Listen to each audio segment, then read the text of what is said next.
Un troisième thème sur les politiques linguistiques et l'avenir collectif qui sera peut-être un peu difficile à voir juste du début jusqu'à la fin.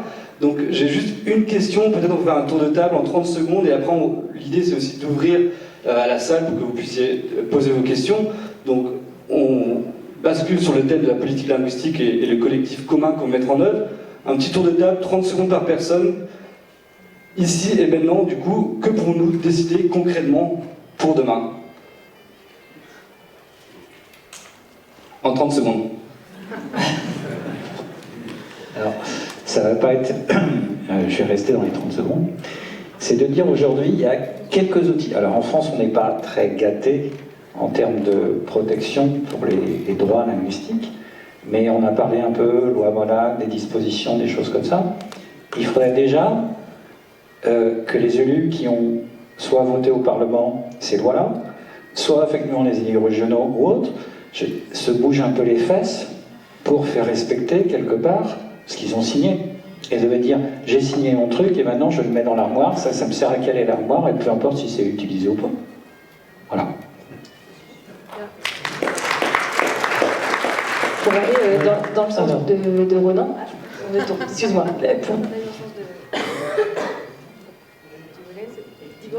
ouais. Pour aller dans le sens de Ronan, c'est un peu, ce que disait aussi Anne-Marie tout à l'heure, on peut être un petit peu proactif mais aussi un peu rigide parfois. Peut-être qu'on pourrait demander à toutes les communes de s'engager dans la charte aussi. Ne serait-ce que ça, parce que c'est toujours les mêmes qui sont en avance, qui essayent, mais en fait comme c'est pas obligatoire, ben, il y a beaucoup de trous dans la raquette. Donc quand on parle de maillage territorial, c'est aussi ça. Pour le moment, c'est que incitatif. Peut-être qu'il va falloir monter le ton un petit peu avec la région et dire que peut-être ça va devenir obligatoire. Ouais, une charte n'a aucune valeur, sauf juridique. Oui, ben, en 30 secondes, ben, dire que depuis 2021, il y a une loi. C'est quand même une grande avancée. Il faut que cette loi soit appliquée. Pourquoi cette loi n'est toujours pas appliquée? Donc ça, je pense que c'est quelque chose sur lequel on doit être absolument exigeant. Cette loi doit être appliquée. C'est un droit, c'est une loi. Ensuite, beaucoup de choses ont été dites. Je crois que les élus locaux, au niveau communal, on peut faire énormément de choses. Alors, on a beaucoup avancé en Bretagne sur la visibilité de la langue dans la vie publique, les panneaux bilingues, c'est toujours pas généralisé, mais quand même on a beaucoup avancé. Mais en termes de services rendus à la population, de véritablement engager des politiques pour qu'il y ait plus de bilingues, pour plus de bilinguisme, moins de monolinguisme en Bretagne, on a encore beaucoup de choses à faire. Et ça, ce sont nos élus locaux.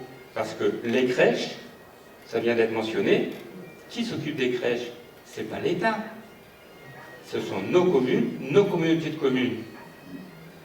Les centres de loisirs pour enfants, les centres de vacances, c'est pas l'État. Ce sont nos élus. L'offre culturelle, il n'y a pas l'offre sportive, tout ça c'est financé par nos élus. Et aujourd'hui, voilà, les gamins ils sont en train de grandir de plus en plus dans des écoles bilingues, et autour de l'école, eh ben, on a encore énormément de choses à construire pour que tous ces jeunes puissent utiliser la langue tous les jours, au quotidien, en famille, mais aussi dans leurs loisirs. Et ça dépend pour beaucoup de nos élus locaux. Mais nos élus sont confrontés à des limites sur le plan légal, notamment pour Diwan, parce qu'officiellement nous sommes considérés comme de l'enseignement privé. Donc pour financer Diwan à la hauteur de la mission de service public accompli et rendu, il nous faut un statut public adapté qui nous permettra d'accéder à des moyens financiers supplémentaires et nécessaires pour développer nos écoles et aussi le nombre de locuteurs, bien entendu.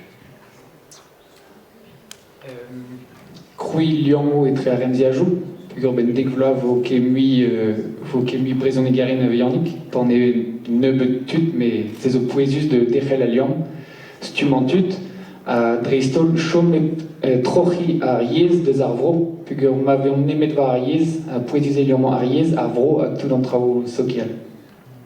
J'ai 15 secondes pour traduire. Ou ça peut donner envie aux gens peut-être d'apprendre la langue bretonne, ceux qui ne parlent pas encore. Vous pouvez traduire. Non, je dis juste, il faut absolument lier les générations, parce que dans 10 ans, il n'y aura plus de bretonnants natifs, disons à quelques, peut-être centaines d'exceptions.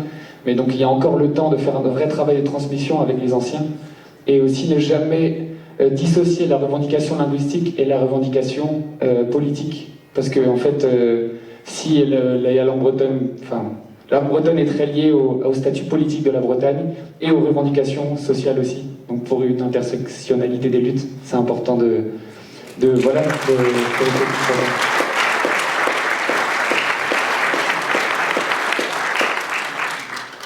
Alors, le chemin parcouru s'est fait essentiellement grâce à la force militante. C'est vrai que nous avons été rejoints par les collectivités, et avec des élus pionniers, mais aujourd'hui on sait qu'on est arrivé à une limite.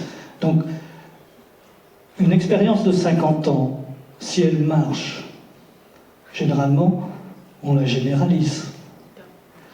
Donc, on n'est pas prêt à le faire.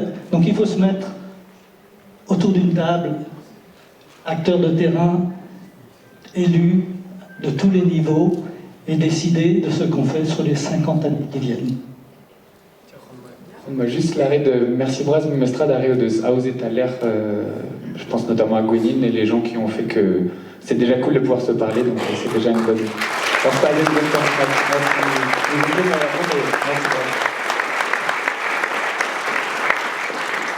Je voulais aussi remercier Gwenin qui nous a dit oui hier pour être marraine du projet du défi des 1000 familles. Ouais, on est vraiment super contents et pour moi c'est important de revenir là où la langue s'est coupée dans les familles. Donc si vous voyez un petit garçon avec un t-shirt jaune, c'est mon fils là pendant Brise Alivé. Merci, parlez-lui breton s'il vous plaît. C'est vraiment super important pour moi. C'est le cœur et tout le reste doit tourner autour. Merci.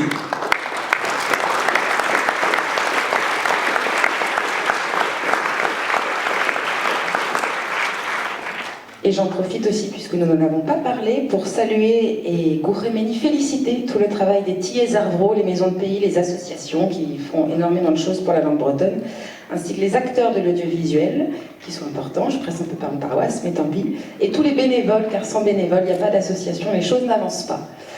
Est-ce que vous voulez peut-être poser des questions à nos intervenants ?